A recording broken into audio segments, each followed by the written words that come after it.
বিশ্ব পানি দিবস উপলক্ষে জয়নগর কৃষি প্রতিবেশ বিদ্যা শিক্ষণ কেন্দ্র ও এলাকাবাসীর আয়োজনে বার্ষিকের সহযোগিতায় মানিকগঞ্জ সদরের পোটাইলে জয়নগর ও বেগমনগর খালে সারা বছর পানি প্রবাহের জন্য খাল খননের দাবি জানান। তারা বলেন, এই খালে সারা বছর পানি থাকলে তারা কৃষি জমিতে ও গৃহস্থালী কাজে ব্যবহার করতে পারবে।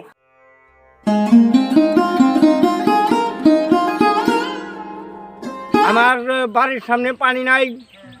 আমি এখন স্নান করার জন্য আমার অসুবিধা, আমার নৌকা রাখায় অসুবিধা। ওই বাড়ির সামনে খাল, এই খালে আগে অনেক পানি ছিল, এখন পানি থাকে না। এই পানি দিয়ে আমরা কত গোসল করতাম, তারপরে গরু ঝাপাইতাম, গাছগাছরায় পানি দিয়ে আমরা নৌকা রাখতাম, মাছ মারতো। এই মাছ টাছও এখন থাকে না, পানি নাই, মাছ থাকবো কখন থেকে? এখন আমাকে এই নদী খনন করার দরকার এবং পানিরও বিশেষ